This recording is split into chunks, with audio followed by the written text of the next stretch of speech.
I came across a drifting ship. I took a look inside. I found a note that someone wrote that said, take her for a ride.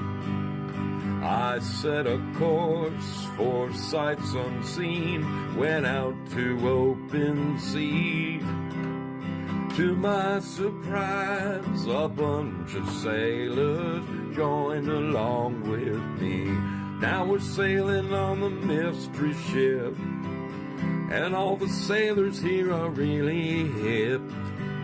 There isn't any cost of membership. All you gotta do is join our trip. Yeah, I'm the captain of the mystery ship, and I'm a-calling all aboard this ship.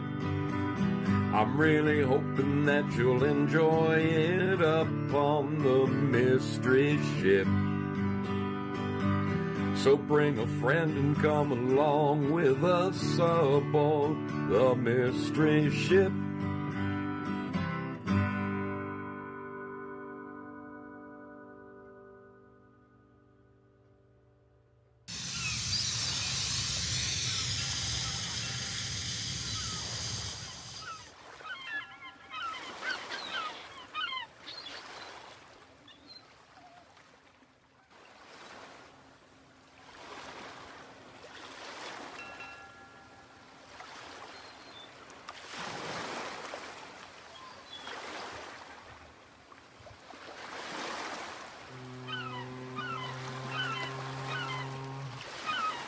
Oh, dear Lord. Someday soon, I'm going to be re-editing that beginning, and I can't wait. Honestly, I cannot wait. It can't come soon enough. It just can't come soon enough. I am your brother Zoe. Welcome aboard once again. The Mystery Ship. It is a beautiful Sunday night here in Southern Oregon, just a tad over the California border is where I'm at. I'm barely an Oregonian, but I'm a proud Oregonian. How are you doing out there? Oh, one of my lights is not on. Let's turn that on. Bingo. All right, now I got you in full stream, full view. How's it going? Let's just take a quick peek around the horn, make sure I'm live everywhere I'm supposed to be live. It looks as though I am live at... Whoa, what the hell's going on? Where's the old freaking camera? There we go. There we go. What the hell?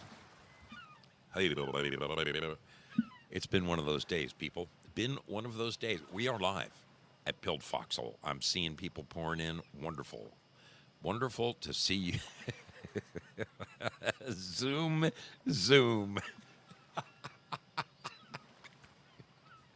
That sticker, baby. That sticker.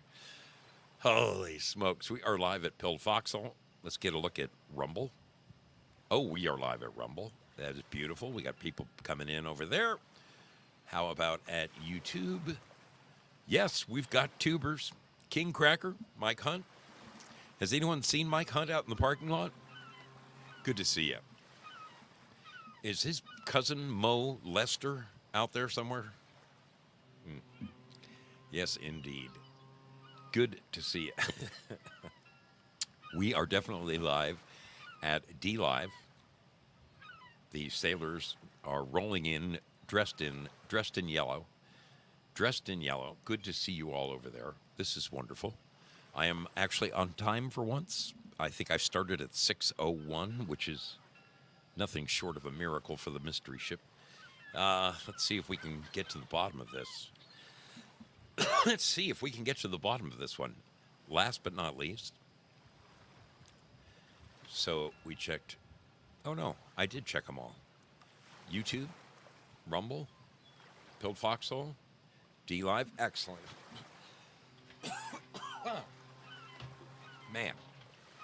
What kind of a weekend it has been, people. Holy smokes. This past week, I went to see last Monday I went to see Tuesday, I went to see an orthopedic surgeon about my foot. Now, I love this place. I love these doctors. They are the best in this area. In fact, the doctor who did my right shoulder there, I have learned, I thought he was top 10 in the country. It turns out this guy is top 10 in the world. And that's good news because I need to do my left shoulder. My left shoulder keeps me awake at night. So, and it's a little bit different. Here, they were able to do all the work arthroscopically.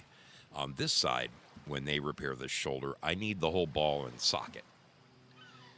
So, anyway, and what's weird about it is when they do shoulder replacement, the ball is currently on the top of my arm bone here, and the socket is here. Well, when they do your arm, they put the ball in your shoulder, and the socket becomes part of your arm. So I'm interested to see how that's going to come out, but nobody but Dr. Denard is touching me. So anyway, I was quite pleased to go in and have them look at my foot.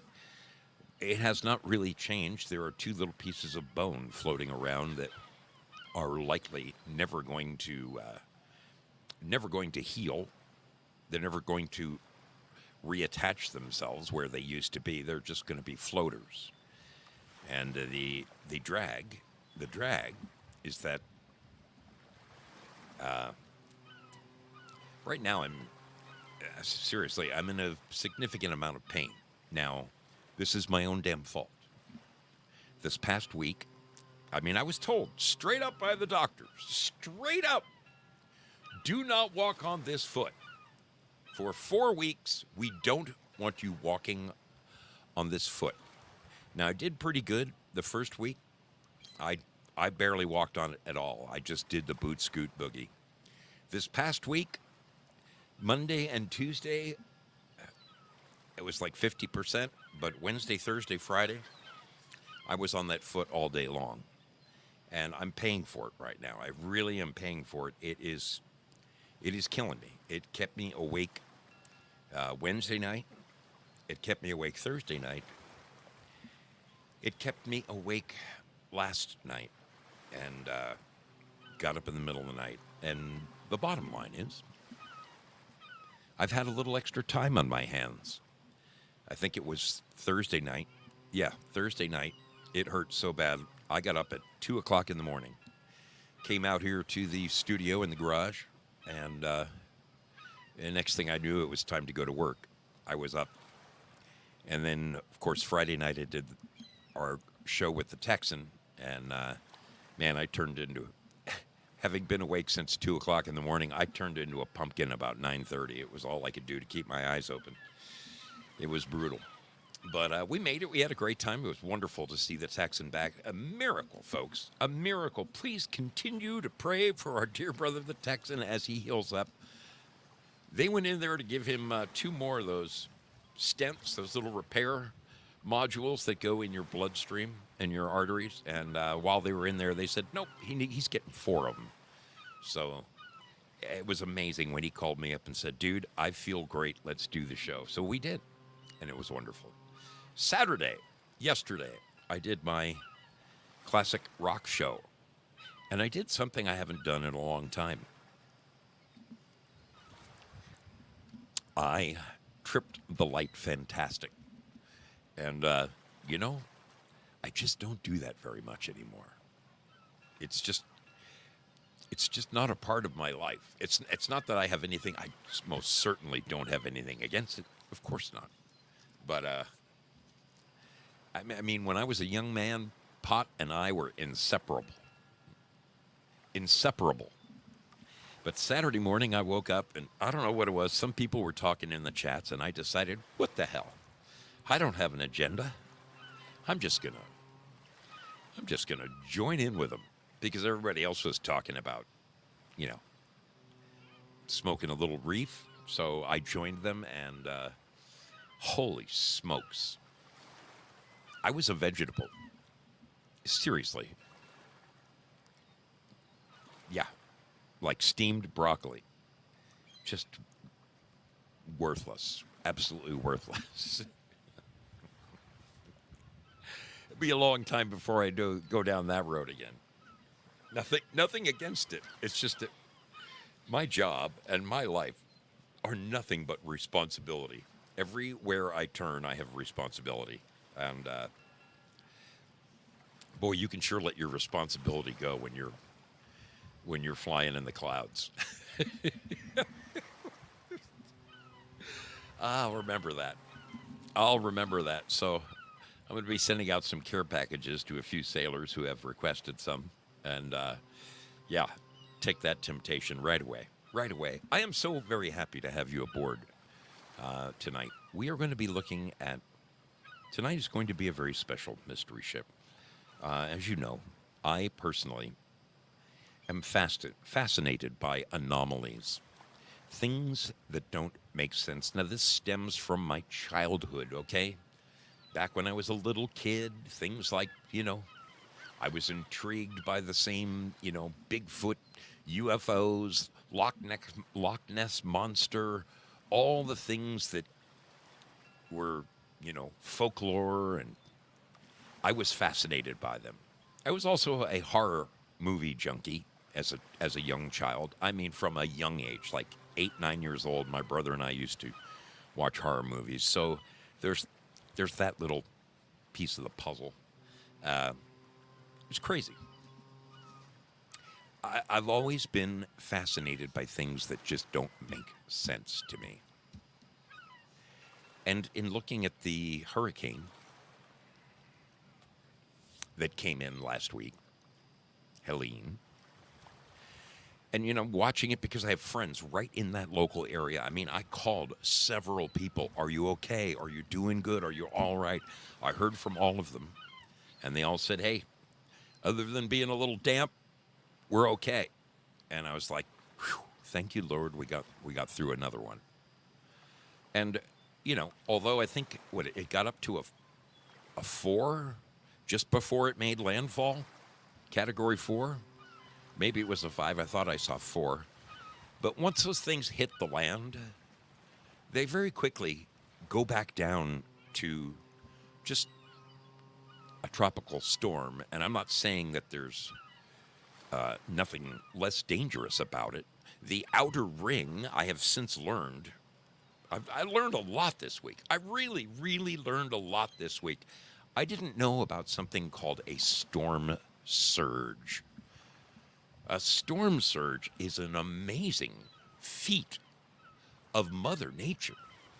I mean, all the damage at the center, just outside of the eye, the tremendous damage that can twist half-inch metal into pretzels. I mean, everybody knows about that. But you go out 50, 60, 70 miles to the outer ring of, and this is where it moves the sand and buries towns. And I mean, I saw parts of Florida that got 6 to 8 feet of sand brought in from the storm surge, and they weren't hit by the hurricane. They were in the outer regions. Folks, this is some serious shit. Holy crap. I really was amazed by people coming together to help one another. I was also outraged to find out that FEMA had exhausted all of its resources. FEMA had exhausted all of its resources in housing the border crashers. Okay? The average Joe who comes across our border is immediately met with a smiling face, an airplane ticket. They don't need to go through any kind of metal detectors or, body scanners. You stand there and they look at your junk and all that crap. They have a piece of paper with their name on it that gets them through anywhere. Oh, where do you want to go? Oh, you want to go to New York? Okay, right. Get on that plane. They get a plane ticket. They get a cell phone. They get health insurance. They stay at the Waldorf Astoria or equal hotels, the finest hotels around. Nothing is too good for these people. They get an ATM card that immediately upon receiving it, there's $900 on it, but it refills itself. They don't have to worry about just about the time you run out of money, it automatically refills. Wouldn't it be nice if my fucking ATM refilled itself like that?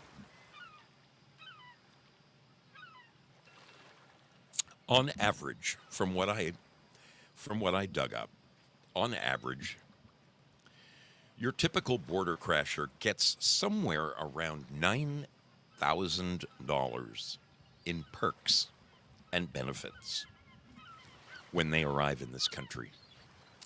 Granted, they don't speak any English. They haven't had any kind of health testing or scanning or vetting or anything like that. They're the newcomers. $9,000. Meanwhile, the people in these devastated areas.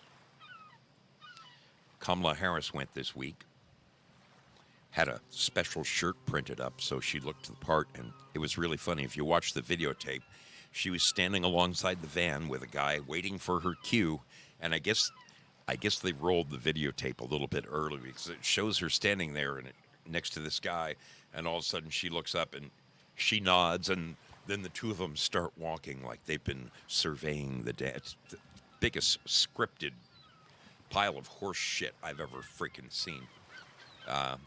Enough to boil your blood. She's generously found $750 per person to the people who lost their home. They've lost everything. What's that $750 going to do? Buy them some toilet paper? Because right now, the few places that have water are like selling it out the back door for $6 a bottle, which, I mean, right, in certain times, $6 is worth every penny for that gulp of water. The whole thing really frosts my nuts. It frosts my nuts. Let's say our hellos, because that always puts me in a much, much better state of mind. I'm looking at the fine people who are hanging out over here at Pilled Foxhole. Angry Mary, how are you doing? It is so wonderful to see you. LT57 FSH. Yeah, he says you get $7.50 sent to your mailbox, even though there's no mailboxes left. Girl Patriot in the house. How are you doing, little lady? Always a pleasure to see your smiling face. Madness Comic Network, very good to see you. Father Larry is in the house. Foxy Lady. Whoop-oo, whoop-oo. How you doing, darling? I want to thank the fine gentlemen from over at Three Beer Men for throwing their crowd my way. I do appreciate it, boys. Very, very much. Thank you, Cosmac. Thank you, Hang Ten. Thank you, Batman. The Batman. Winston Dave. How are you doing, man? Good to see you. Hemi Lou. What is going down? Yes, Sigurd the Dragon Slayer. He says, that's why I quit smoking dope a long time ago. The edibles, though, are much subtler. Well, I'll have to, I'll look into that. Because I'll tell you what, man. Roasting a bowl just ain't my style anymore. I turned into a babbling brook. Father Larry, I said hello to you, I believe. I'm sure that I did. Mimir the Rememberer, great to see you aboard. Thanks for being here. My buddy the Texan, there he is. Good to see you aboard, buddy. Chuck with a K. How you doing, my man? Crazy Chuck with a K. My dear brother right there. Helped me out with my Jeep, my motorcycle. A wealth of knowledge and a hell of a good guy. Spaz Man. The Spaz Man. He's in the house. He is in the house.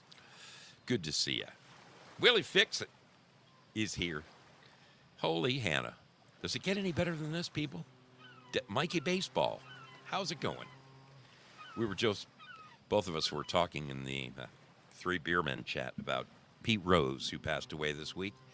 Dirtiest man in baseball, absolutely one of the greatest players. I just always, whenever I picture Pete Rose, I just see that Cincinnati Reds uniform covered top to bottom in dirt because Pete Rose used to slide and steal bases head first, baby. Head first. 1 in a million. Sammy Lou, what are you doing, little lady? Great to see you. Great to see you. Let's get over to YouTube and see who's tubing it over there. Denise is here. How are you doing? Well, we've got a new lady in the chat. Her name is Mona. Mona, I'm going to turn you blue, little lady. Turn you blue. You're all tangled up in blue now. Good to have you aboard. Norma Williams is with us. Denise, how are you doing? King Cracker. And Mike Hunt. And Kathy Ginerio. Bummer, man. Let's turn you blue. I got to get those Italian names right. I'm Italian, for God's sakes. Giorino. Okay, one more there. Good. I think I've got everybody in blue at this point. Very good to see you all. Very good to see you all over there at YouTube. Thanks for being here. We got anybody hanging at, we got a few people hanging out at Rumble. Thank you for rumbling on in over there. Always a pleasure to have you aboard the Mystery Ship. Thanks for joining us. How about over here at the home of the champions? Both Foxhole and D-Live are sharing the crown this month. They both went the distance with their brains, their noodles. They really did it up. I'm going to have to get a lot craftier if I'm going to pull something past. I'm not kidding you. These guys are super sleuths. They really are. You can't bullshit a bullshitter. I'm telling you. Dandy 002, how you doing, brother? Great to see you. Sheeple beware. He's asking over on YouTube, is Mike Hunt hairy? There could be a pelt involved. I don't know. I don't know. Spudley in the house. Sleeping Stars, how you doing, little lady? Amethyst Cat, wonderful to see you. Peggy Dancer, how is it going? Syllabore in the house. Man, this is just like going home again. Bad Zoot. What is up, little lady? Holy smokes. Artist 61 even. Wow. We are, man. Score. So has kicked it through the field goals tonight. We've got some great folks hanging out here tonight. And I see when the show first started, they donated all kinds of love over there. Thank you. Thank you to those of you who throw a little jang my way, whether it be lemons or gold pills. They are greatly appreciated. Just like Spazzo Yeti just did right there. Thank you, my brother. Thank you kindly. My name is Dee. What's going on, darling? Little doll? Did I miss you somehow? There you are. There he is. All right. Well, I have some interesting things to share with you tonight. But before we get there, I always play just a little video to break things up, you know? Something to break it up a little bit. Something to make it a little bit more interesting. Something to give you a second to go and refresh your drink, perhaps, or take the dog outside, or run and hit the little boy's room, whatever it is you got to do. I'm giving you that opportunity right now because when I come back, I have some really interesting information out of the North Carolina area. I have 3 video stories to share with you and a bunch of personal feelings about this. You're not going to want to miss this. It's going to be a fascinating and very informative little evening here aboard the Mystery Ship. I'm so glad you are aboard. Thank you for joining me. You guys are the best. Let's turn off those waves. I don't think we need the harbor anymore. Yes. Thank you, Wilma. We'll see you after a while. Okay. Let's check out this little bit. this little bit of video right here. I'll see you. I'll see you on the other side.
For those of you who might be new to this program, those photos come from my numerous trips across the country each and every summer. I go on a sabbatical. I go around the country and let's see, I swear I have a photo of it somewhere. Don't I? Don't I? I don't? Well, that's bleeding crazy. Somewhere I have a map of the United States, and it shows just one of my many trips across the country. Really. Not looking handy to me. Not looking handy to me. You know what? One more place I could look. There's one more place I could look. Nope, I'm not seeing it. Not seeing it. That's all right. That's all right. You take my word for it.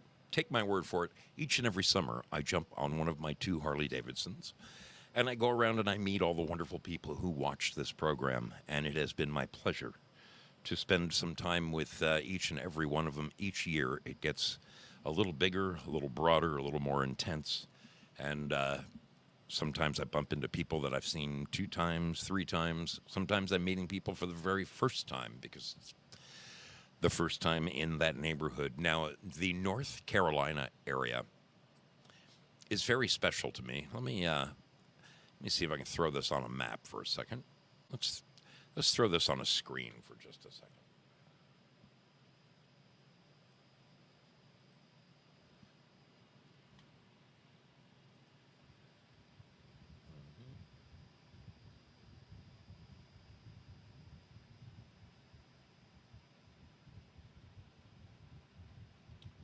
All right, here we go. Here we go. This right here is a map of just a chunk of North Carolina. Right here. Right here is Asheville. Asheville, North Carolina. Now, Asheville is a beautiful town. Very, very high up in the Smoky Mountains. It has, for a couple hundred years, been known as the place to go to improve your health. Back before science was medical science, that is back before medical science was what it is today.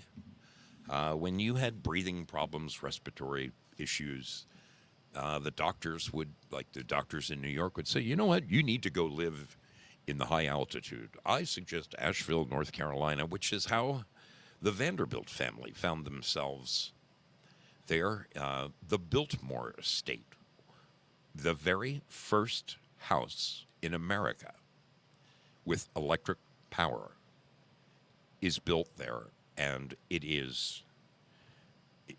I've taken the tour. It's extraordinary. The extravagance, round oval rooms with curved doors, all made by hand.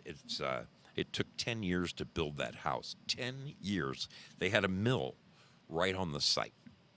And everything from the landscaping and all that, now that it's 125 years old, it is breathtakingly gorgeous to see the Biltmore Estate. It is some of the finest craftsmanship. And folks, that's before they had powered skill saws, okay? Everything was the old Armstrong saw, okay? These men, these carpenters were the best of the best. And being a carpenter, I always admire other men who are just amazing craftsmen. It is something to behold. If you ever get a chance to go to Asheville, make sure you check out the Biltmore Estate. Of course, I don't know how well it fared. Now, it is up on a bluff, so I'm guessing, and it is away from the town. But, folks, that whole area, let me show you something here. Let me go back to that map for just a second. Because you are going to see, you're going to see on one of these videos that I share with you. Come on. Zoe, get it together. Okay. Yeah, so this is Asheville, downtown Asheville. My mom and dad lived just on the outskirts, just north of town there. They had a beautiful home when my dad first retired when he turned 62. They moved there in, I believe, 1995, and they lived there until my dad's death. And actually in 1990, I think they moved there.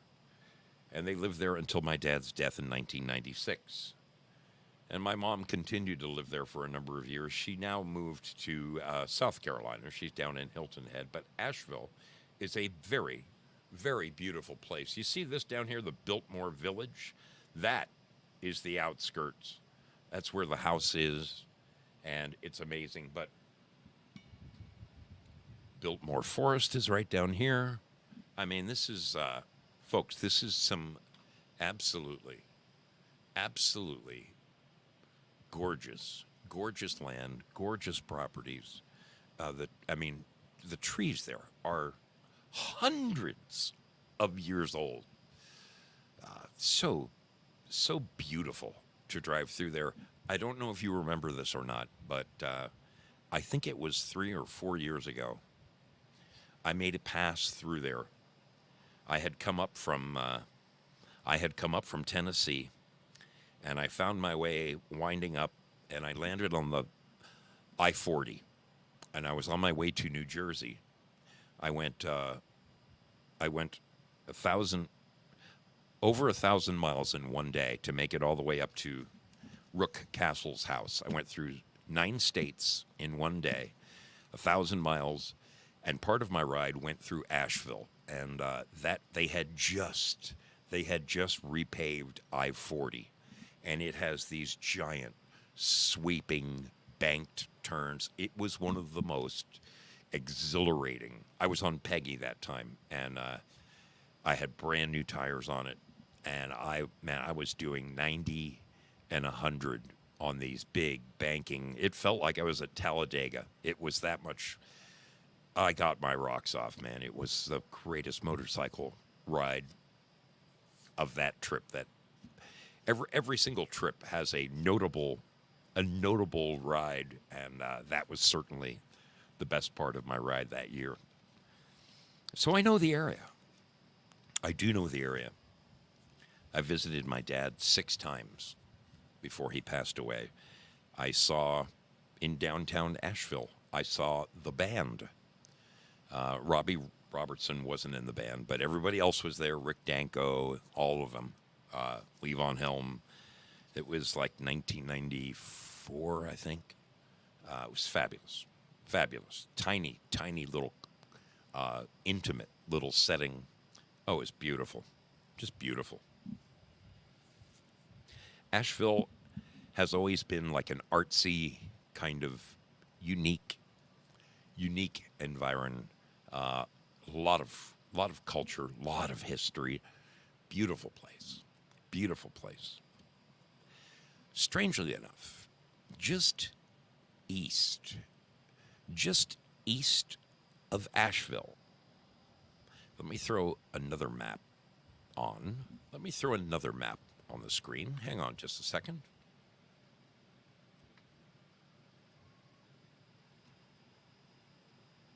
All right, and let me get my bearings here.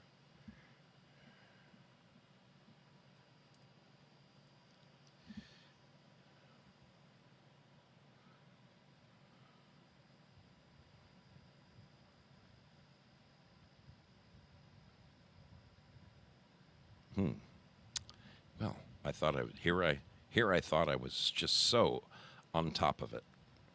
Well, it's okay. I've still done my homework. Let's look at this map once again. This is Asheville. I've moved it out a little bit.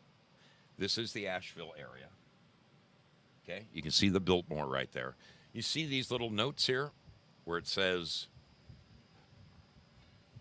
Western North Carolina floods. So basically, and you can see it all the way down here. So basically, this entire area that I'm circling with my mouse, this whole area was hit extremely hard. Not only by the hurricane, but amazingly, I mean, a couple of weeks before the hurricane, that area got soaked by another storm. Their ground was completely waterlogged before. This is horrific. This whole area was waterlogged before the hurricane made it there.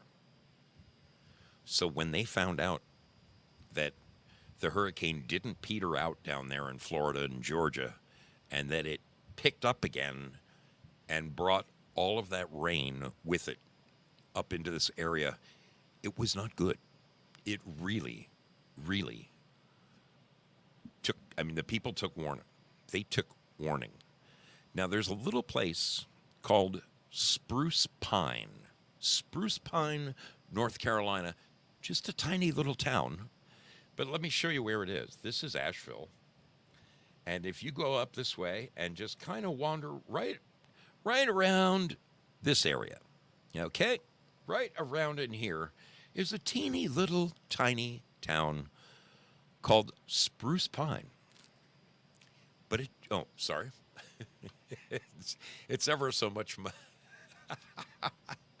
it's ever so much more fun when the guy has a map on the screen. Oh boy. What happened to my D Live? What happened to my D Live? Go to my channel. There we go. There we go. Okay, so once again, here's Asheville. Here's Asheville. If you go up right around this area right here, right around this area right here is a place called Spruce Pine. Spruce Pine is known, folks, for the finest quartz in America.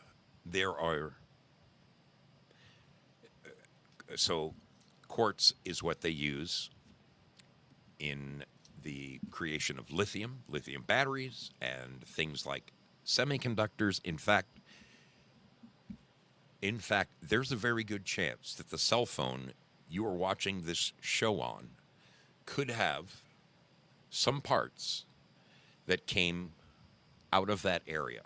There is so much of it right there. It is the mother lode, okay? The mother lode. That land, to someone wealthy enough, could be extremely valuable. They estimate that there are billions, with a B, billions of dollars of quartz yet to be mined out of that area. And isn't it funny that when you look back on that map, son of a bitch, this whole area here, see right there where it says Western North Carolina floods? Well, gosh darn it, here's where Spruce Pine is. This whole area got wiped out. I mean, folks, there's being wiped out. And then there's just utter devastation. It's very sad. Some of the footage I have reviewed this past week, I couldn't play it for you. It makes me, I personally care about humanity. I care about people. When I find out that people aren't there anymore, it's heartbreaking. Tonight, I want to share with you 3 different stories of 3 different people from 3 different areas all around Asheville. Each one of their own stories is unique and eye-opening. They're each between, I think, 12 and 16 minutes long, but we're going to watch all of them. And it is amazing. One of the most moving is a story of this young man and woman. They're probably 50, right around 50, musicians, a guy and a girl who are traveling musicians, and they were on their way to Charlotte to perform a gig when they got caught in the middle of all hell breaking loose. And their story is nothing short of amazing. But I'm going to start out with this one guy who actually lives. I'm going to put the map back up. Put the map back up for a second.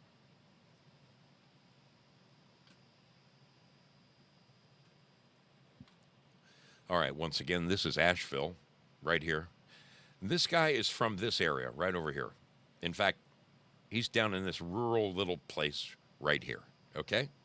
You can see it's nothing but, what you're seeing, these are big cities. But there are people strewn out all about. See, there's a little township right here, and, there's little townships here, there, and everywhere. But I was moved by each one of these stories, particularly how people took care of their neighbors. It was the most It gave me hope, people. It gave me hope that in the middle of an absolute tragedy, just utter devastation, that people put aside anything. There's no political divide. It was all just humanity. People looking out for animals, people looking out for elderly. I'm going to run a couple of these. I hope you enjoy them. The first up is this gentleman right here. Is this him? Yeah, this is him. This is really, really a neat guy. He started out, well, I'm going to let him do the talking.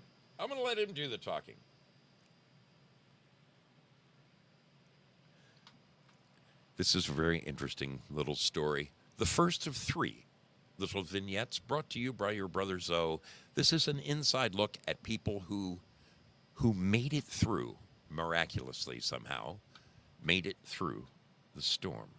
We just got hit with a 1 in 1,000 year rain event. Some are comparing it to the 1916 flood, but really we're splitting hairs. We got an unprecedented amount of rain, and Asheville is completely in shambles. It was the remnants of Hurricane Helene, which hit the west coast of Florida. We're getting pictures and video from family that are just heartbreaking. And this was all made worse because before Helene came, before we got that 15 inches of rain, there was already flooding going on from a previous rainstorm that was completely unrelated. And I can't believe what we're seeing out here. And although we have no electricity or cell phone reception or gasoline or groceries or medical care, we're okay right now. If you go out to town, entire parking lots are full of people just trying to get out text messages and make phone calls because all the cell phone towers are out. And when you can get a bar, the data connection is severed, and so you can't send or receive anything. If you live in South Carolina, Tennessee, Georgia, Florida especially, I just hope you're okay and that you're staying safe, because here there are entire roads missing. So I'm going to show you some footage from the past 2 days, show you how we've been getting along here on Burn Peak,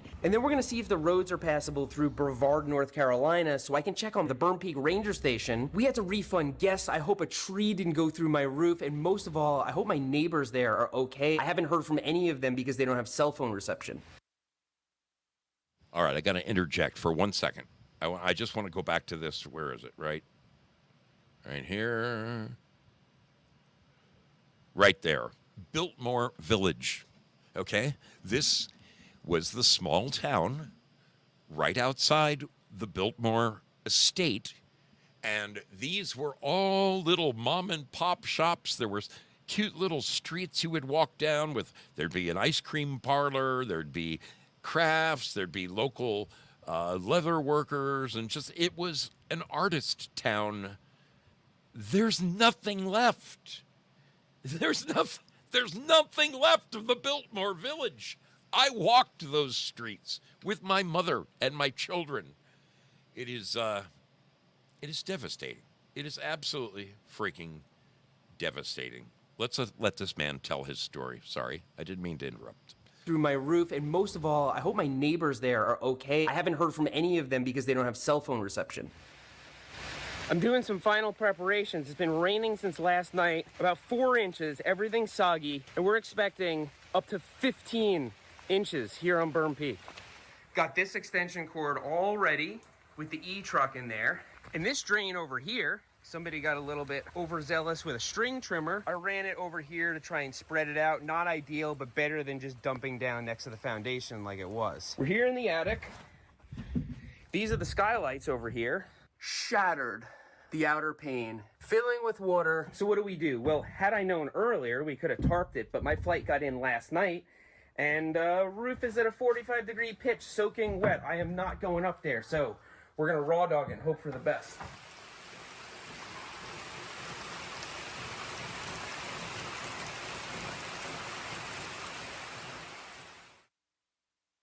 When you have no cell phone reception and you have no power, you end up sleeping really good because nobody can get in touch with you. But now we gotta get things running. Time to start the generator.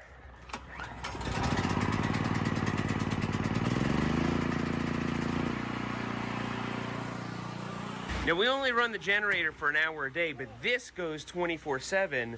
Since 8 a.m. yesterday, my truck has been running the refrigerators. Let's see how much is left. 96% battery. So since yesterday, 96% battery, 4% per day. That gives us a pretty good amount.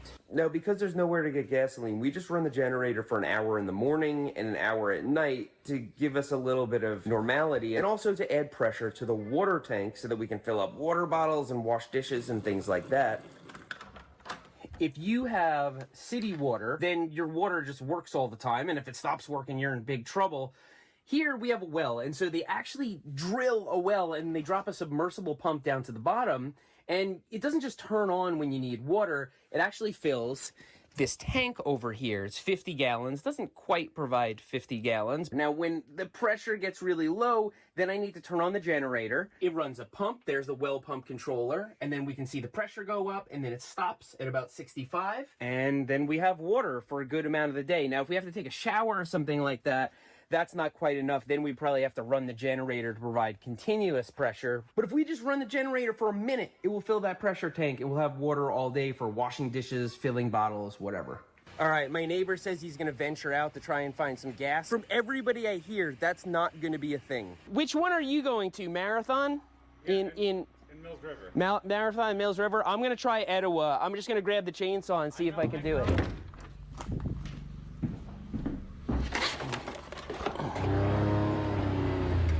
Looks like road crews have been out here because I'm able to get through here at least. Just landslides everywhere.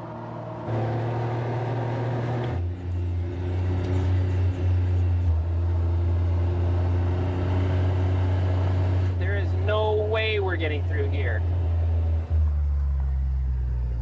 Oh yeah. There is one road that goes way up and it might go over this and I might be able to get into town that way.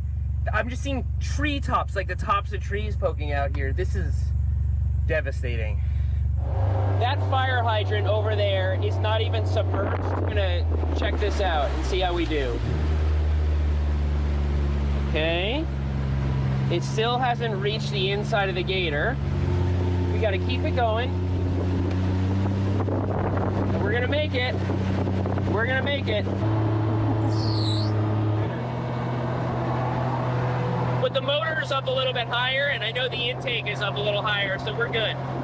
No traffic lights are working. I mean, just nothing. Everything's a four-way stop.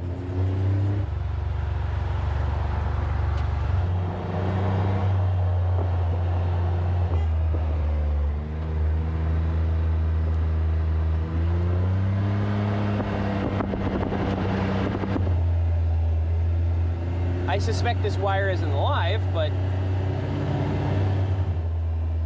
Oh, that's not good.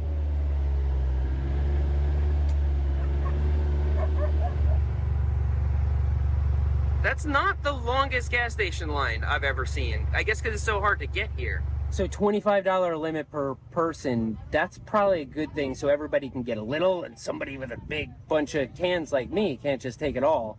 I should have remembered from Florida when there are hurricanes, that's what they do. But man, I've been trying to send a text message back home and nothing is getting through. I have 2 bars, but I mean, that just means the cell phone tower is powered up, but there's no internet to it. Getting closer. Thank you, sir. Have a good one. You too.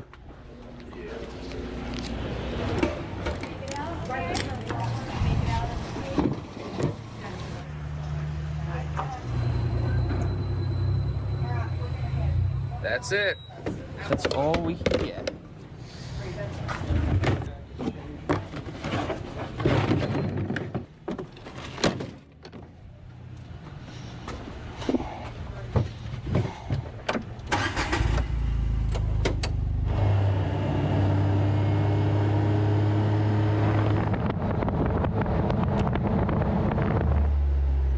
Look at this.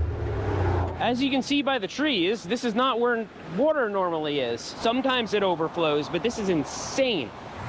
And what's really sad is, this is like food supply. Those look like pepper. A lot of people are doing the same things. They're trying to get in touch with loved ones that they have not been able to contact because there's no cell phone reception, and they're just trying to get to them to see if they're okay. That's the stories I keep hearing from people kind of waiting in line, and I'm just so thankful I have Starlink and I can communicate with everybody. Nobody's wondering whether we're okay. Okay.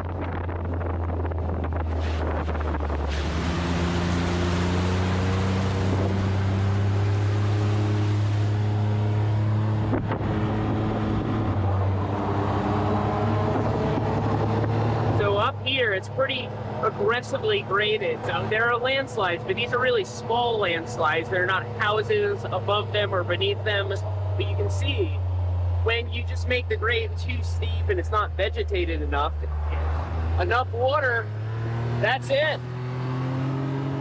I'm out early to go and check on my house in Pisgah Forest. It's under a whole bunch of trees, and I haven't heard from any of my neighbors there. I suspect they can't get cell phone reception or anything. I hope they're okay. All right, I'm getting closer to my house in Pisgah Forest, and I am hoping I can even pass this road.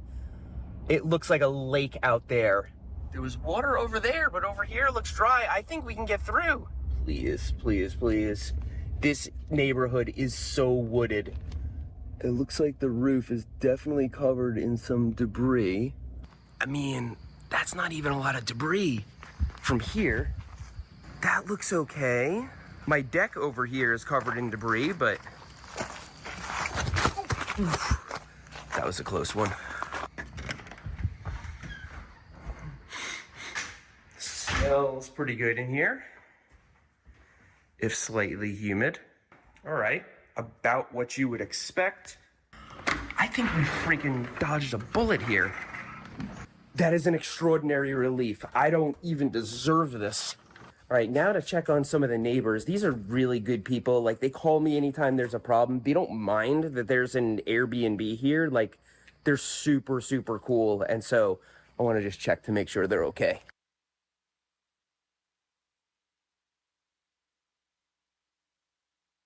So I did check on one of my neighbors last night, an older woman who lives alone at the bottom of the hill. Her generator was just running full blast. I said, "Are you conserving fuel?"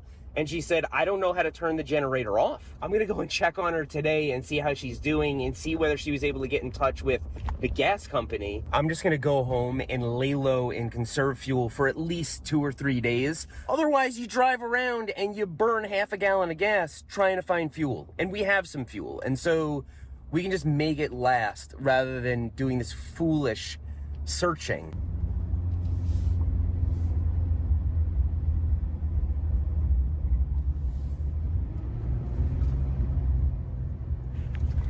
This was really our worst fear. We actually need something in Asheville. My daughter got surgery not too long ago, and one of her incisions is inflamed, and so they called us in antibiotics.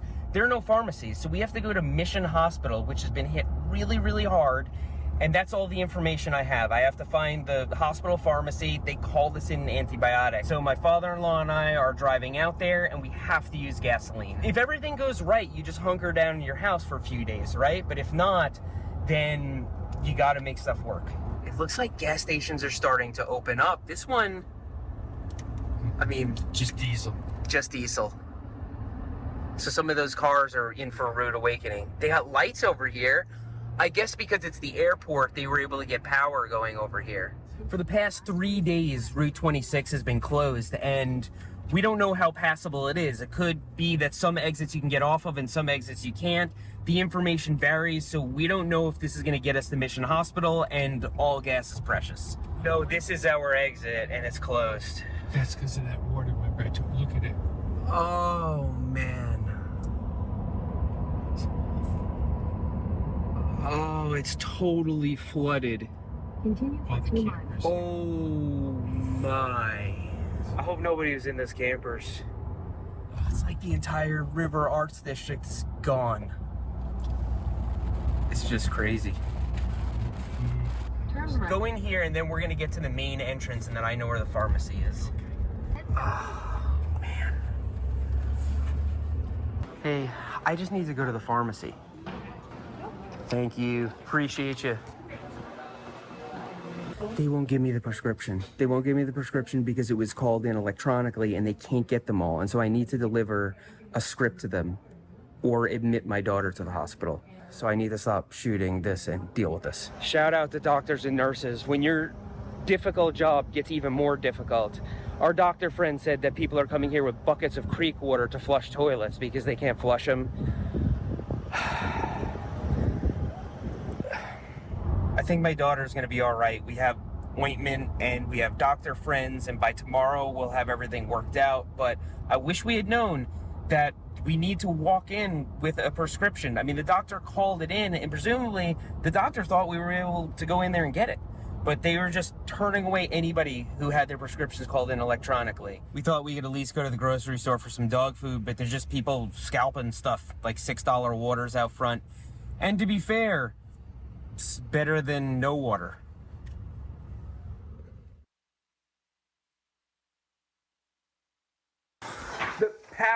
The power just turned back on. What am I doing? The power just turned back on.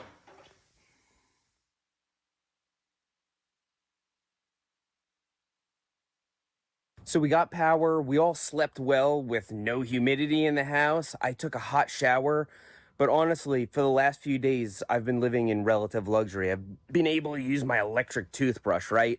There are other people celebrating much smaller wins, like, okay, we have a place to stay now, or we finally got food. So this platform right now is for helping the people, and then once the people are helped, we're going to help the trails. And although I don't know what that restoration effort is going to look like, I'm going to make sure that we're part of it. This has been devastating for the entire Southeast because a weather event like this just doesn't happen here. Not in 100 years, not in 1,000 years. And nobody was expecting it. And so I hope you're all staying safe. If you or loved ones have been affected by the storm, I wish you the very best, and I hope you get the help you need. We should somewhat be getting back to business as usual here, but thanks for riding with me today, and I'll see you next time. So a very fortunate individual there. There are others who were nowhere near as lucky. Nowhere near as lucky. I'm going to show you this next one is a little bit more moving. Once again, I want to go back to our map and show you where this next video is coming from. So that guy came from this area right here. He was west of Asheville. There's Asheville. He was down in this area. Okay. Now we're going to go over down in this area. Okay. You can see these. You see these red signs that say, you know, Western North Carolina floods. So this whole area has been affected. It is crazy. We're going to go down right around in this area, a little place called, is it on this map? Is it on this map? Yeah, yes. This reminded me of Bruce Wayne, Batcave. Chimney Rock. That's where we're going next. So this is like, I don't know, 40 miles, 30 miles southeast of Asheville, okay? Chimney Rock is where this next little story comes from. This young man is really somebody else. He is something else. All right, let's get a gander at this one. Going into Batcave, still haven't cleared it, so I'm gonna have to walk 1.5 miles in.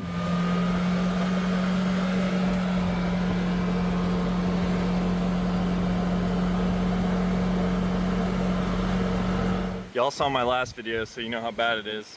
It's pretty amazing these four-wheelers made it this far, especially coming over that. But as you can see up there, there's the 74 bridge going towards Batcave. So this is as far as I've gotten as compared to the last video. I just got back on the road, what's left of the road, and then it'll end up there again and back to the rocks. But I'm closer to Chimney Rock than I was last time. That's the power of water right there. Look at that beam. I mean, that's a thick metal beam. Well, that's interesting.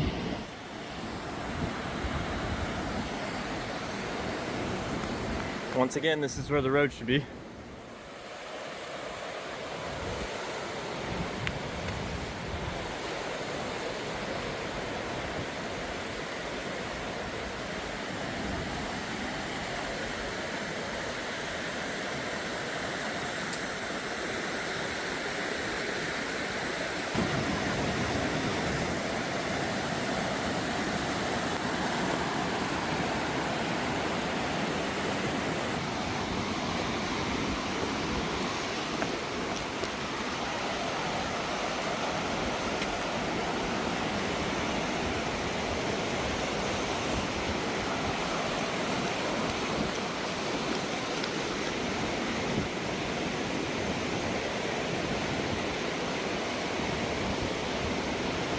This bridge leading into this nice neighborhood. It's a new neighborhood too, I'm pretty sure. A little bit of the infrastructure broken up.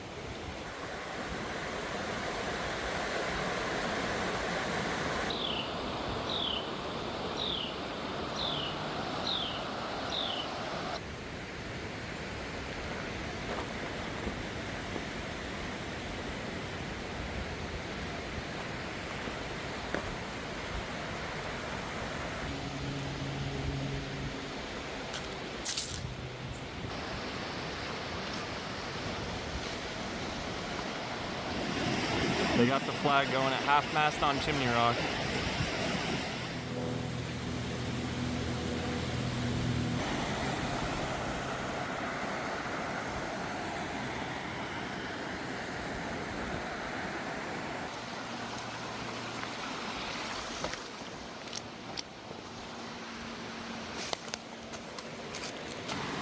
This is one of the more unreal, scary things.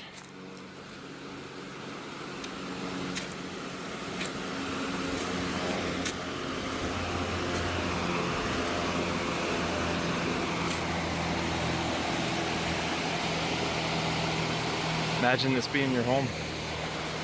Very sad.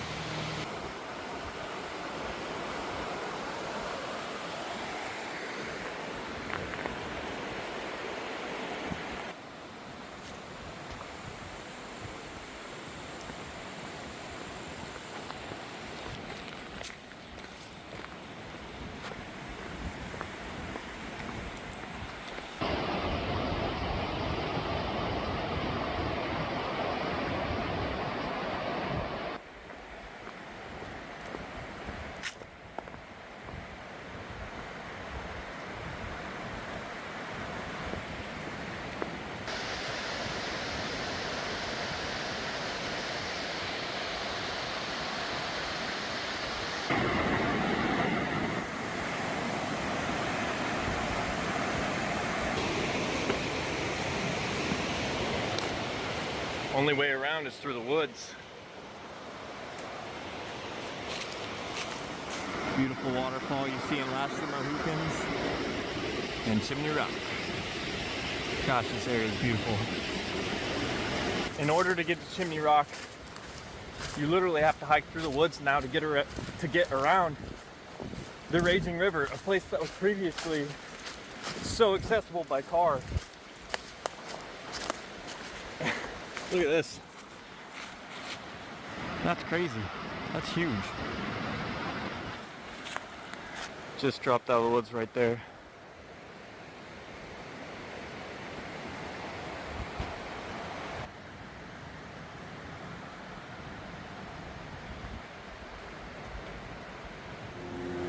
This poor guy washed up here.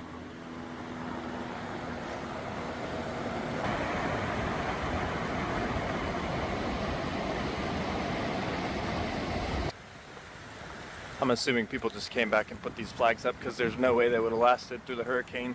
I've seen quite a few of the flags. People trying to show a little strength through all this. Come back here, get their stuff, and put flags up. This is a lot of mud that came from up there.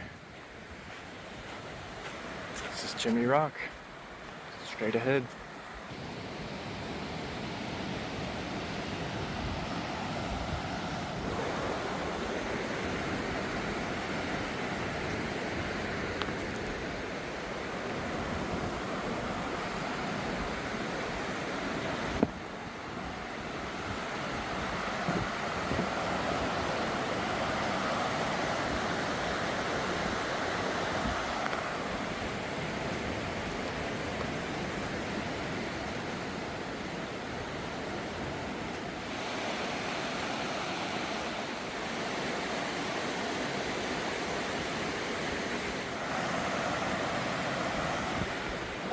Up and around we go.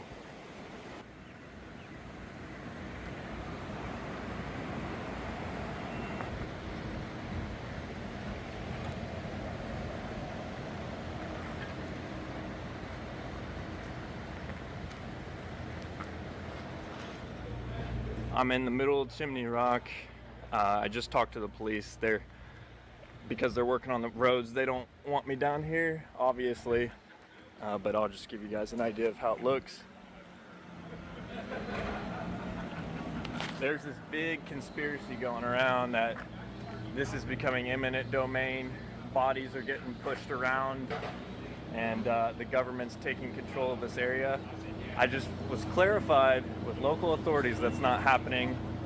They've only found one body in Lake Lure, and yeah, I don't really see anybody being pushed around, and it doesn't stink here. The only dead thing I found was a horse. So here's what Chimney Rock looks like for you guys.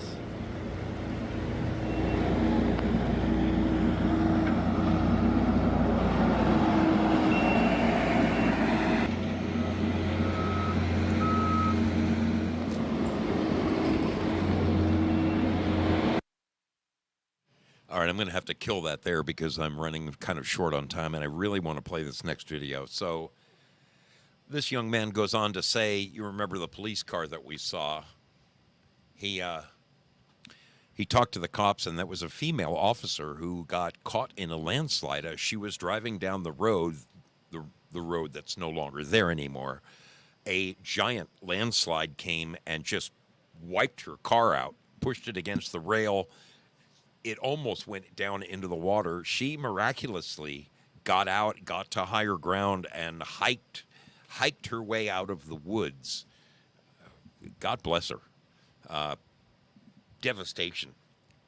I mean, the power of water, folks, the power of water is unbelievable. About 20, 30 years ago, when I first moved to Oregon, my boss and I built a wall on a guy's property. This guy lived on the Applegate River. He still does live there. Beautiful home. Absolutely freaking beautiful home.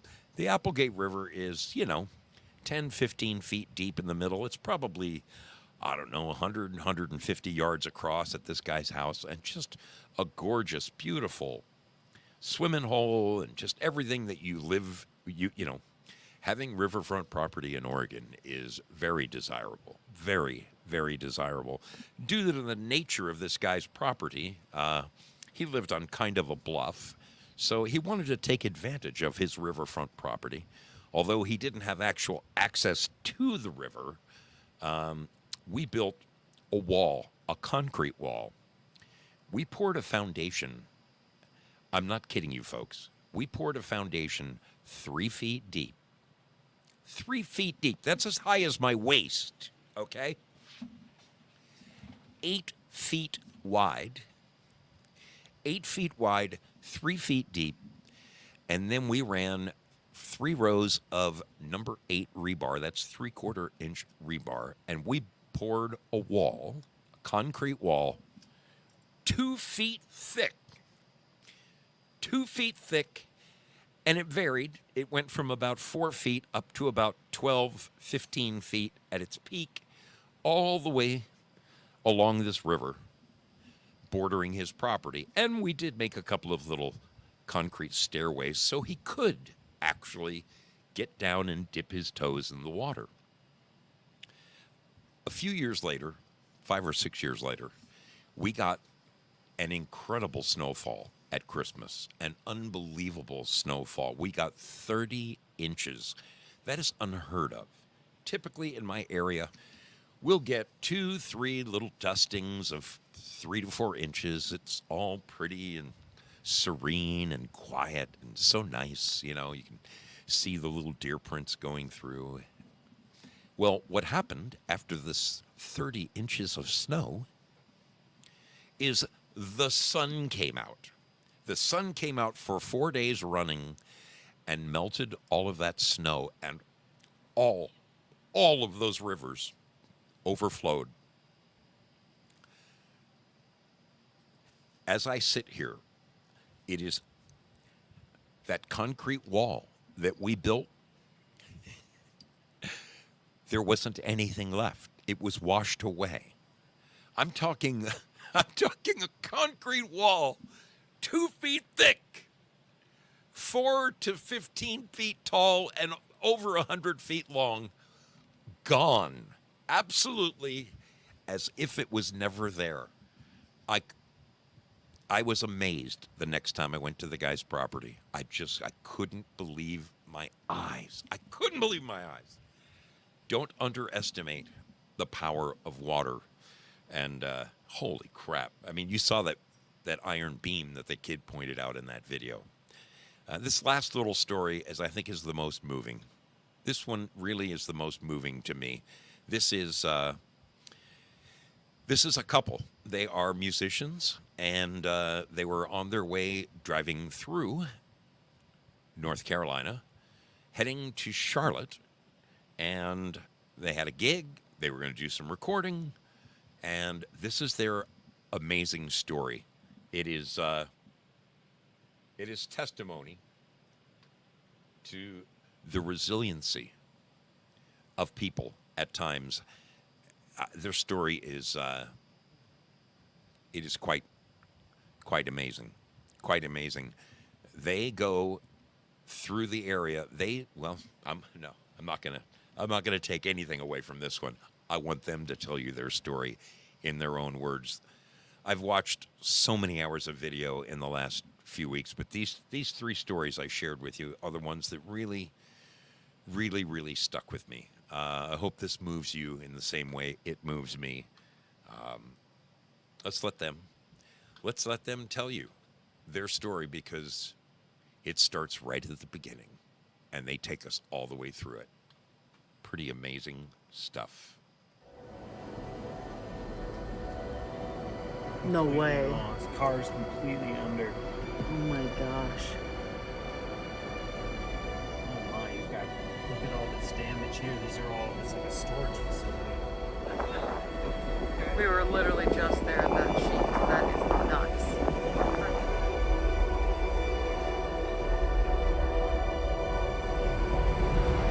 Hey, it's Nathaniel. And Jillian. And we are full-time musicians and filmmakers. Our band is called The Bergamot. Recently, we have been getting ready for a big Christmas tour starting in November and making a new album. So because of that, we were offered an artist residency down in Charlotte, North Carolina, and we were leaving on September 25th, and we stayed the night in Asheville. And little do we know that the hurricane would move 800 plus miles and the eye of the storm would hit Asheville the night that we got into town. So we knew that there was going to be some sort of rain and a little bit of wind, but it was just supposed to hit Florida and then dissipate. And then this is what ended up happening. So we're currently about 30 minutes away from Asheville in a hurricane storm, and it did this to our windshield wipers, so we couldn't see. And it was terrifying. And we just bought a new one, so there she goes. It was just luck.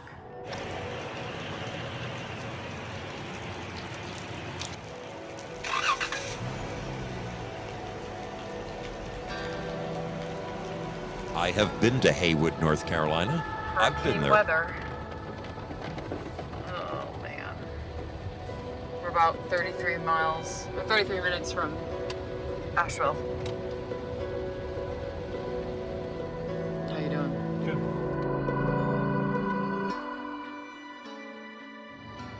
We safely made it to Asheville. Thank the good Lord Jesus. It is 3:21 a.m. We went to bed on Thursday, September 26th at 4:10 a.m. after driving 12 hours from Ogden Dunes, Indiana to Asheville, North Carolina. Heavy rainfall on Thursday prevented us from leaving Asheville. So we went to bed on Thursday night knowing that Hurricane Helene had made landfall in Florida. The expectation was Asheville would get hit with some rain from the outer bands of Helene on Friday. Then it would be clear to leave.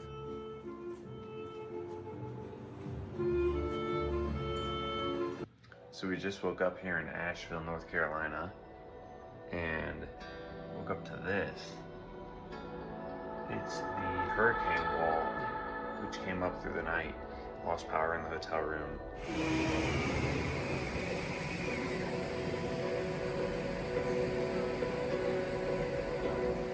So we're in a flood warning right now.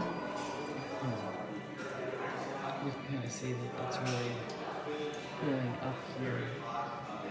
And this is on the upper level, so we need to go check our car, which is on the ground level.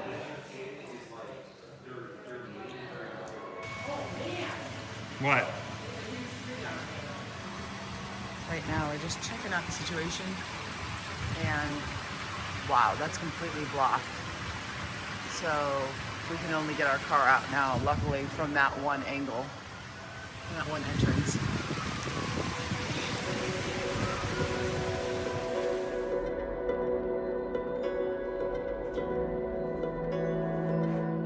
What do you think?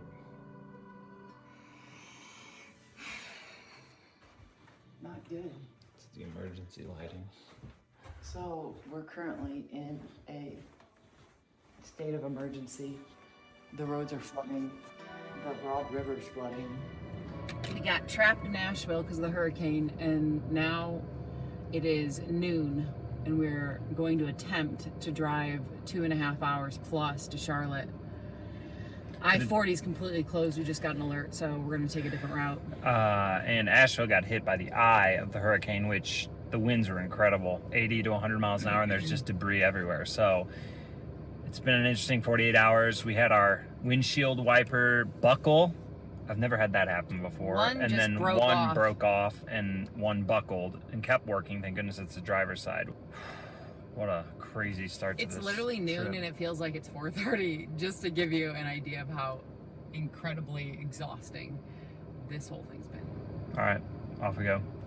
And I also don't have access to internet, so I'm gonna take a photo here. Be careful, be careful. You just have to wait till no one's around, I think.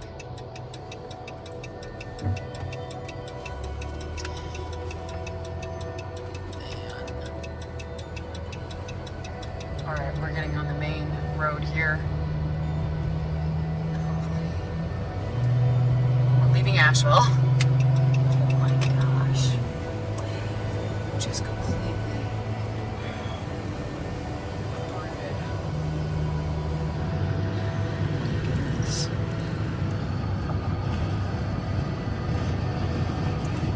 Holy shit. Maybe. Oh wow. Go really, really. Oh man. It's a little bit over here. Man. That's not good. It's gonna rage. It is.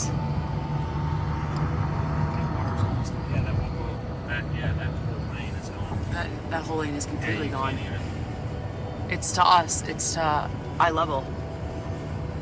That median is holding back all that water. Yeah.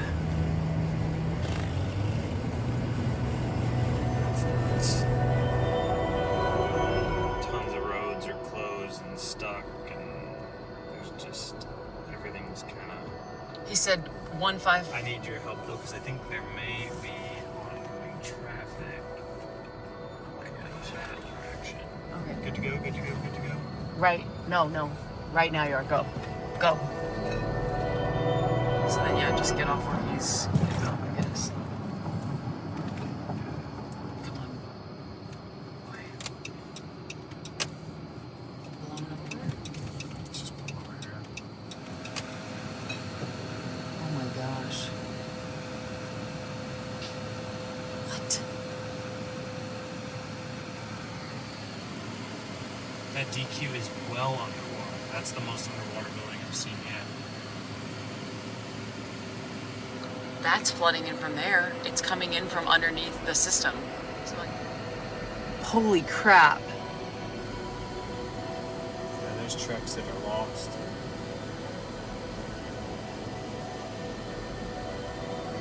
No Completely way. Lost. Cars completely under. Oh my gosh. Oh my, you've got. Look at all this damage here. These are all. It's like a storage facility. Maybe we should just pull off here and talk to people. Go to the bathroom. Yeah. We can't get any information from anything, so we need to. Oh, both of our phones are down. No service. So we need to talk to people because like they'll know what roads. The truckers will know roads are closed. Or Looks like this gas station doesn't have any power either. it's pure chaos right now. As you can see, it's just a parking lot everywhere. Jillian's trying to get some information. We're about to find out. Phones are unusable. She does not look happy. Are you gonna try and go up the hill this way again? Yeah. Okay. Then go as fast as you can. Go, go, go, go. Go, go.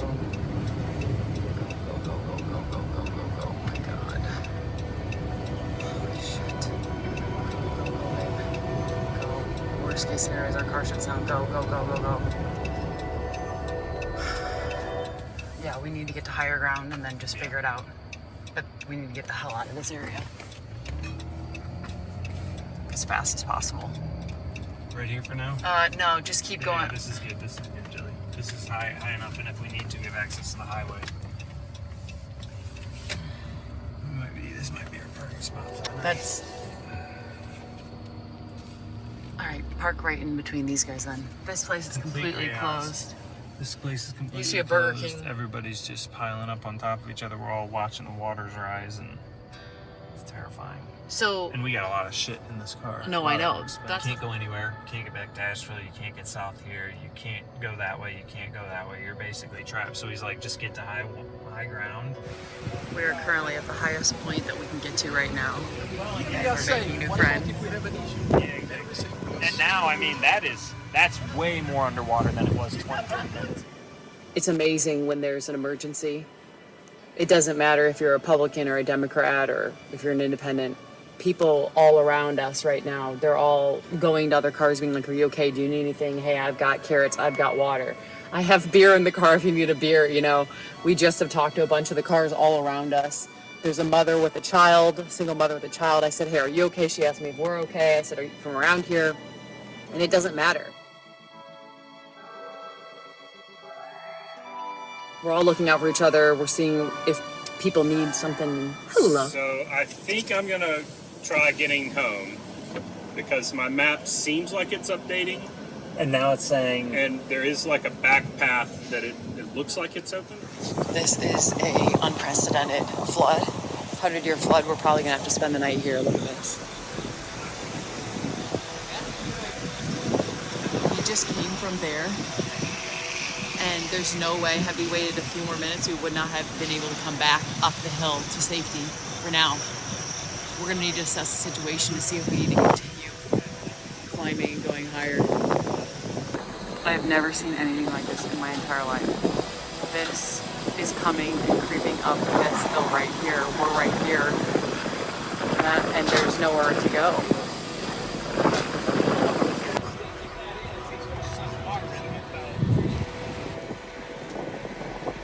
This is so bad. You gotta give that a hand. No way.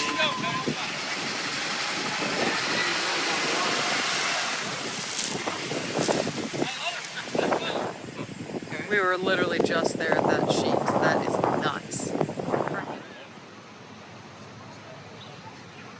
I have never in my life seen anything like this. So I have never in my life seen anything like this. And it's pretty terrifying. We were literally parked.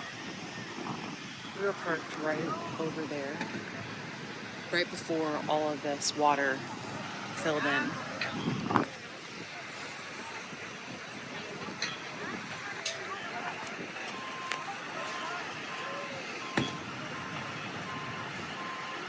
They're rescuing people right now from that gas station that we were at.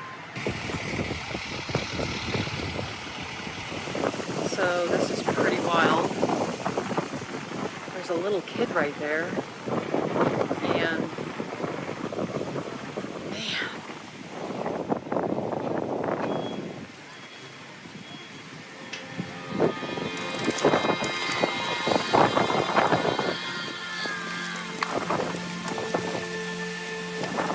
I told him to call me on the radio if he makes it to Airport Road, and then I can tell you what. You're gonna do it at your own risk.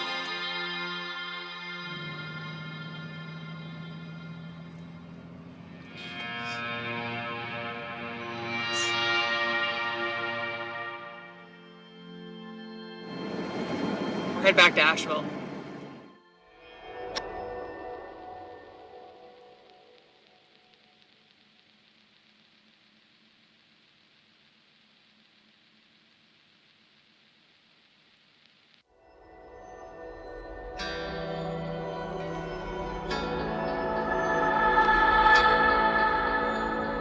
There's a curfew. We only have about 30 minutes to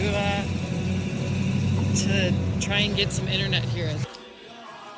We're back in the hotel. I want to show you this. This is currently the line to get gas. And what is it, 10 o'clock, babe?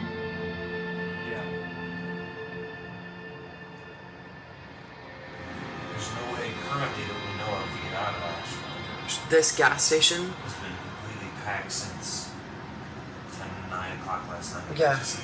Here we are, and this is one of the only gas stations that's open. What do you do when you don't have any point of contact? No reference points. We have none right now. None. It's scary. This is crazy.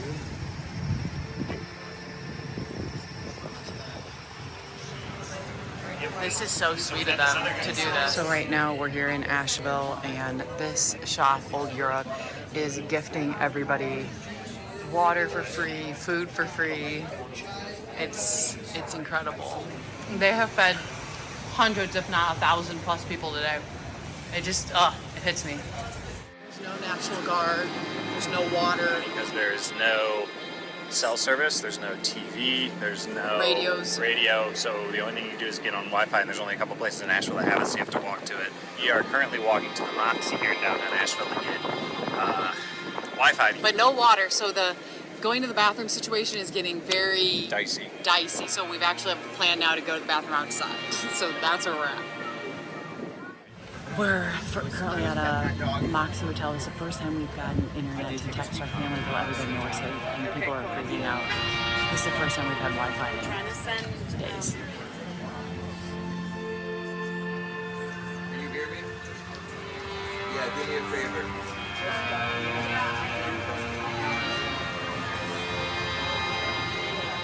It is currently Saturday, September, I think it's the 29th.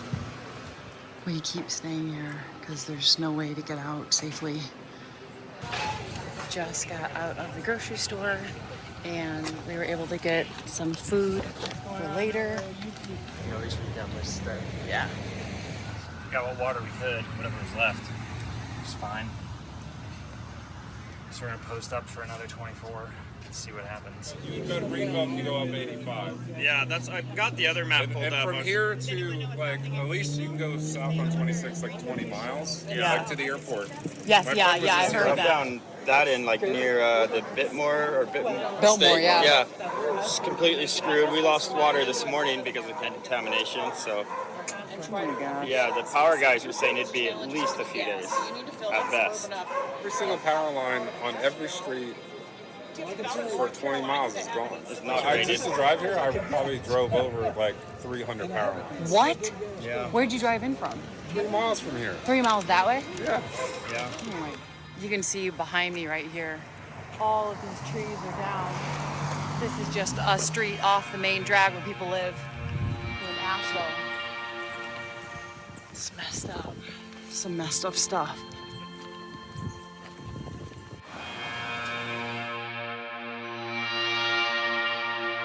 From what I heard earlier, like Asheville does have water, but it's just not.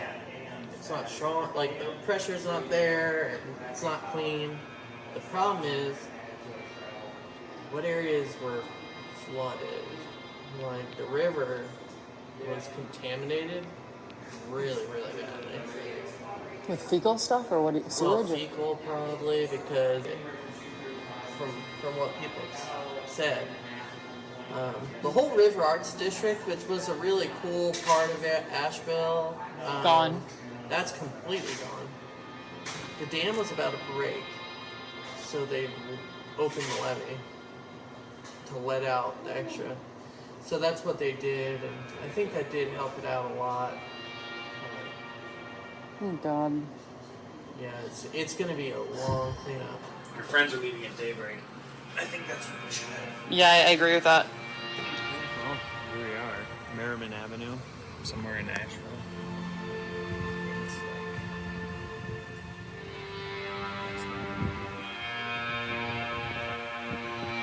I mean, you've got cars just backed up for indefinitely. No.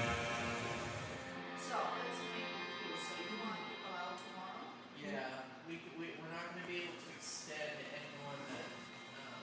For tomorrow night. Yeah. Except for like long. So these are the updates. To Greenville, open. There you go. 26 to Charlotte. Okay, we're gonna and then come down here to go. As I know, That's I've that's never the done it that that's way, the so- play we're playing. What's the game plan? Out of here at 6. I'm so worried about my cousin. I don't know if anyone's heard from her yet. It's been, what, 3 days? So one of the things that's been kind of strange to see is it's been a very tense atmosphere at this gas station. I'll show you here in a second, but we just heard a bunch of screaming and yelling, and it's 5:45 in the morning, so it's been like that since I don't know what, the last 3 days. So fuses are running short in Nashville for sure, and yeah, time to roll. All right, cheers. At least we're gonna be in a caravan. We met some friends, so we're all We gonna got be together. 3/4 of a tank of gas, a lot of food, and we're still ready for whatever may come. All right. So it is, let's see here, 5:30, and we're basically fleeing Asheville because it's our best chance to get out of town. And it's getting kind of, well, I'd say it's getting very unsafe here, so we're making our way out. Yeah. And by unsafe, I think it's like, you know, the water is limited, food is limited, people's options are limited, and people are just getting frustrated. Wait, hold on. There is no water. The Yeah. food is waning. Yeah. There is no internet. It's not like You see, the over- National Grid's going to arrive today or tomorrow, but So we're gonna attempt to go. I'm a little bit nervous. we also found out that we can't stay tonight at the hotel either because all the Because there's no more water, so they're telling everyone they have to evacuate, so there's nowhere to go. Let's get this in the car and get out of here. So we've got a little over a half tank. Now we're gonna drive over to the Renaissance to get together with the caravan of people that we met. So we're all gonna try and get out together. It's 5:51 a.m. We've got 280 miles, so that gets us more than to Charlotte. We can almost get Charlotte back. So we've got the caravan here. And it's actually a wedding party that we befriended. You got a game plan? Yeah. Confident? Yeah. We're all gonna take a stop at this place, and then that'll be probably. Trying to fill up gas? Great. It's probably what I would imagine to be your best bet. Great. It is officially 6:31 a.m. and the caravan is rocking. The caravan is officially moving. We're rolling out of Asheville. Attempt number 2. Let's pray to God this attempt works. Definitely hopeful. We're getting on 240 West. We're asking for God to protect us and keep us all safe. Because there's really no help, and this is the most vulnerable all of us will be now. This is the first time we've been on a highway in 40 hours? Unfortunately, man, people are waiting in line now for money to get money out of the ATM, and the gas stations are shut off. People are already waiting in line, and it's 6. I said it's a difficult thing to keep, obviously to keep everyone together because there's no way to communicate other than we have our flashes on so we know who's who. But there's 2 cars in our caravan without gas. We tried to make a stop for gas, but even on the south side of Asheville before we get out of town, because after that there's no luck. You can also see that there are just abandoned cars, like this one.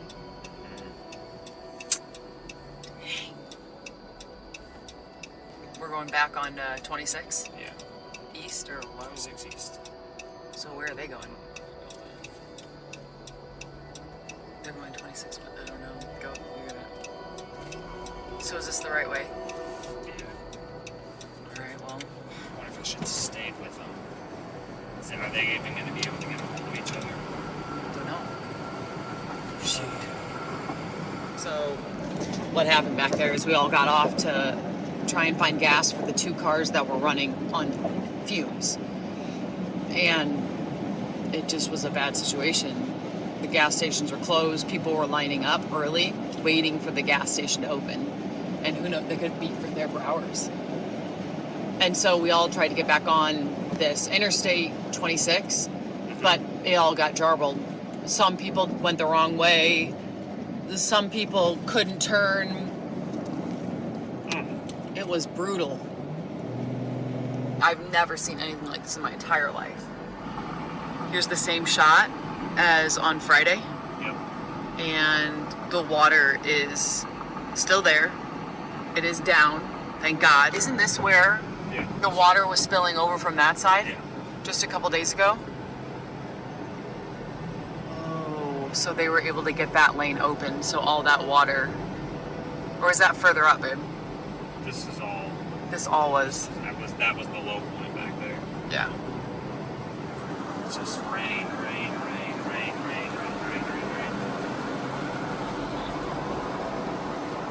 We had no idea what we were about to drive into when we drove into Nashville. It was absolutely insane.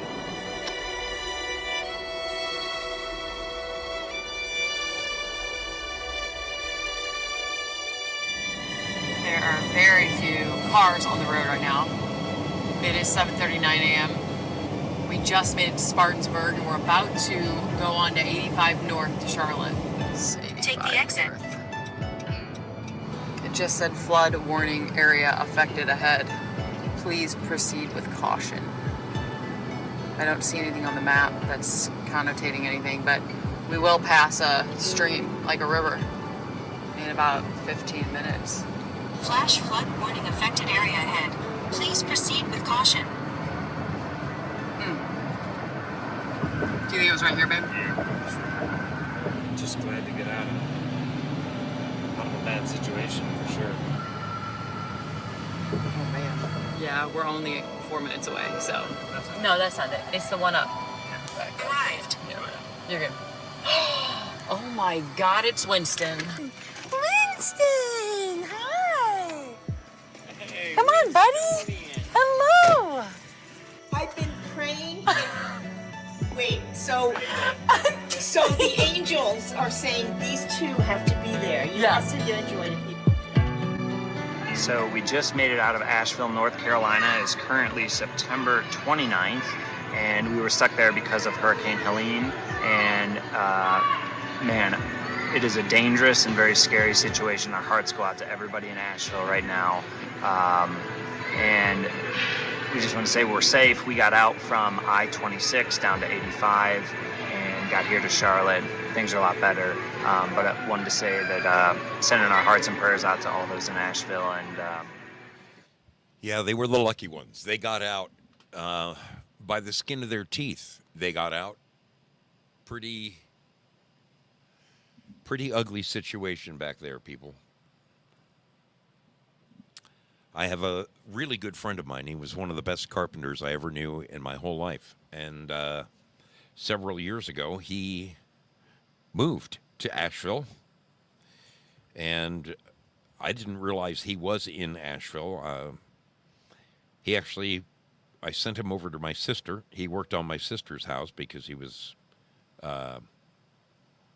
just that good of a carpenter. And I found out that he is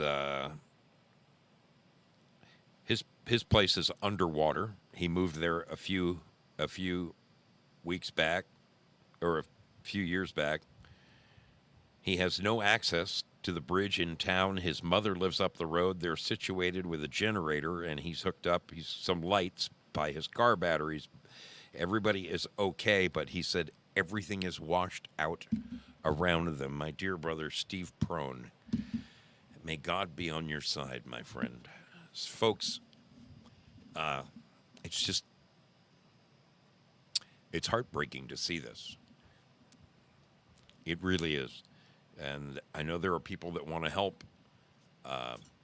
I didn't share some of the videos that I found earlier in the week that were really... I found a video of a guy, and he's one of a group of people, fairly well-off individual, owns his own helicopter. He went out with his young son, about 13 years old, to see if they could help anybody. And they flew out and flew into these decimated areas. They found an elderly couple stranded out in the middle of freaking nowhere. So he landed, he dropped his son off, he picked up the elderly lady and was going to take her all the way back to safety. As he was flying back, he looked down and he saw a whole bunch of rescue vehicles and people and fire engines and cops and ambulances. So he figured, what the hell? He stopped there and dropped off this elderly woman and said, hey, I'm going back for the old man and my son. And the police told him, no, you're not. The sheriffs told him, no, you're not. You're going to go back to your home. And he said, listen, if you think I'm going to leave my son up there, you got another thing coming. And he says, I'm going to go back and rescue the other man and pick up my son and drop them off here. And they said, if you come back, we will arrest you. So he went and got his son. Unfortunately, he had to leave the elderly man there. There are other stories. Now, the young kid in that Chimney Rock video told a story about how there's a rumor going around that eminent domain is coming and that the feds are going to seize all the property and et cetera, et cetera. And he said, I'm here to tell you that's not true. I have heard stories from people on other videos where they used four-wheel drive and dirt bikes to get back. These people fled because they were in the lowlands. They went back to their areas to find signs posted saying land is unsafe. I can't remember if it was Department of the Interior or whatever, but they were saying off limits. You can't come back and get, salvage your own goods out of your house. Folks, I don't know what to believe. All I do know is that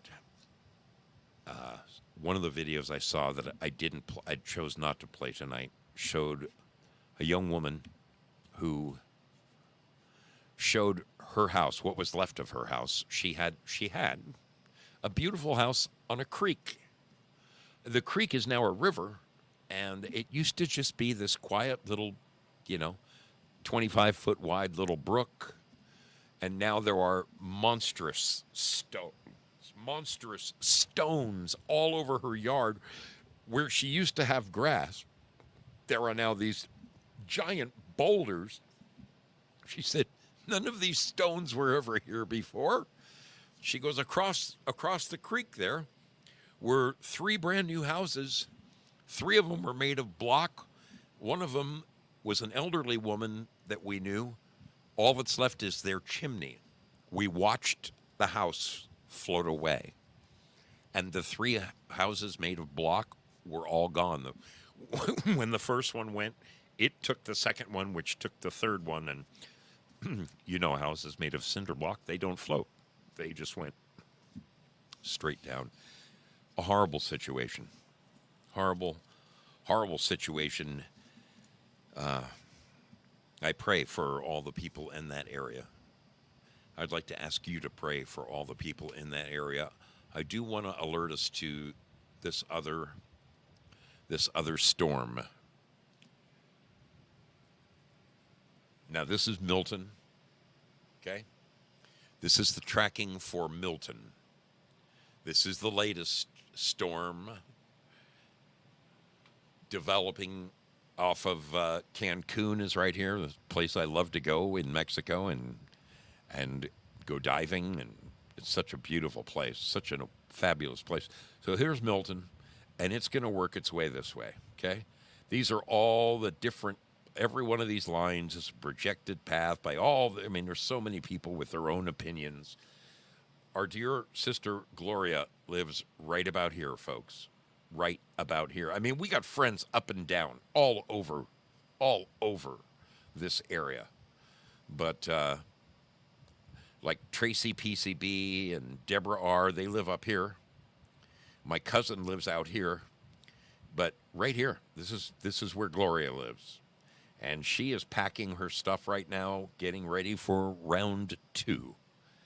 So the thing is, and this is one of the things that really pisses me off about YouTube. There are people who clickbait, okay? They just want to get views. They just want to get views, and if they put out bad messages like, there's a word that I loathe. I cannot stand the word. I never use this word. I never use it. It's not part of my vocabulary, and that is the word terrifying. Nothing terrifies me. Nothing. It's a pussy word, okay? To me, only pussies use the word terrifying. It irritates the shit out of me. There are people who are putting out messages about Milton that it's going to be terrifying.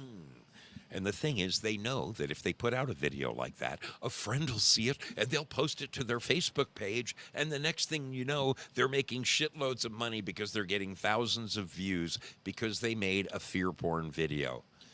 Folks, take what you read with a grain of salt. I did a fair amount of homework today, and it appears that although Milton could turn into as big as a Category 4 before it hits the Tampa area, it is expected to go back down to a Category 3 before it makes landfall. They cannot project at this time where it's going to make landfall, but it's going to be somewhere on that west coast, and I pray that it's nowhere near our dear sister, Gloria Paddock. This is a time for prayer, folks. I ask all of you to pray for those lost souls. There are a lot of missing people in the Tennessee and North Carolina areas. The word on the street is, at this point, if you haven't heard from them by now, odds are you won't be hearing from them. So very, very sad. Very, very sad. Difficult to understand the devastation, but I thought those stories just, they shed some light, and they showed the human resolve that people will band together and overcome despite whatever differences they might have. And I felt that was uplifting and worthy of sharing with you this evening. I hope you were moved by it the same way I was. Again, huge prayers to everybody in that area and to the people, once again, in Florida, who are going to be feeling the effects of yet another one of these. I pray that God reaches down and just squeezes that thing down into nothing so that it's a Category 1 by the time it hits Florida. They've had enough, man. They've had enough. They really have. I appreciate all of you being on the mystery ship tonight. Thanks to all of those who donated in one way or another. Girl Patriot, Due Diligence, Girl Patriot, EO2 Dave, Spazzo, Yeti, Hemi, Lou, Foxy, Lady, C. Blanche, Cynthia. Thank you all for your support of this program. Ditto over there on D-Live. I see that 3 beer men came in with a ton of lemons. Thank you, gentlemen. Lynn Winters, thank you. Peggy Dancer, and all the others who donated during the evening. I saw those. Bad Zoot, Peggy Dancer. I saw you guys throwing your lemons out there. Thank you kindly. Let me release the scratching over there on Pilled Foxhole, and let's have a little gander. Let's have a little gander at where we're sitting here in Lemon Land. Let's put a little something in that treasure chest, huh? Let's throw a little booty. Let's put some booty in that treasure chest. And I am releasing it thusly. Hereby released. Bingo. It's coming your way. The treasure chest is coming your way. You know, we've had good things this past week. Our dear brother, the Texan, sitting in the audience right now. A miracle. Absolutely a miracle man right there. He thanked everybody for the prayers that brought him through, and he said to tell everyone how very much it meant to him. It truly did. When you know that you've got people pulling for you, folks, it changes your life.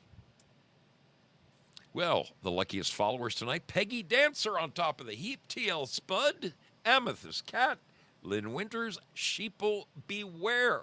Congratulations, my friends.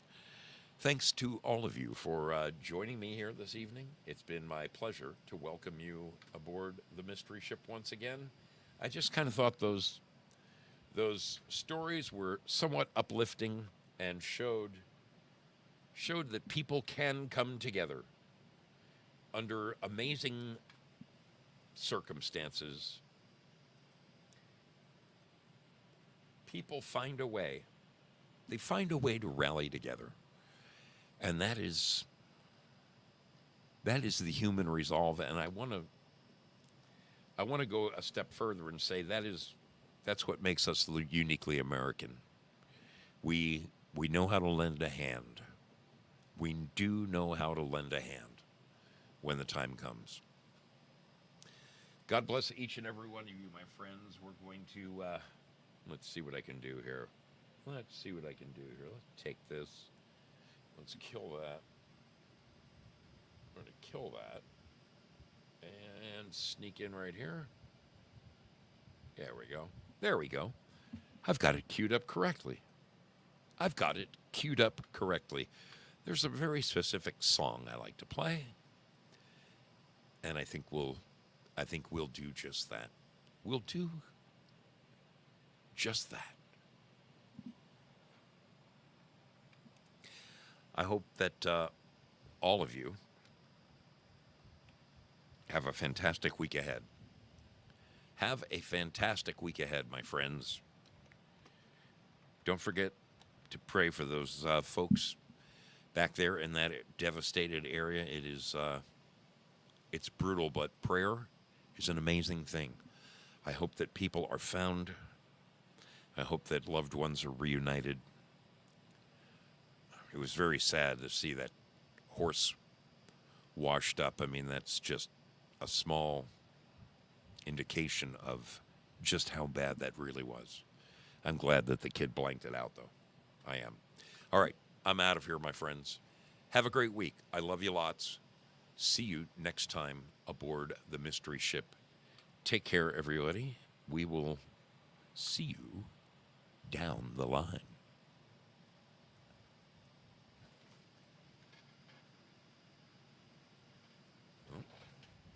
We'll see you on down the line if the song starts. There we go. That's a little better. Alrighty. Be good, my friends. May God bless. 73 men sailed up from the San Francisco Bay, rode off of their ship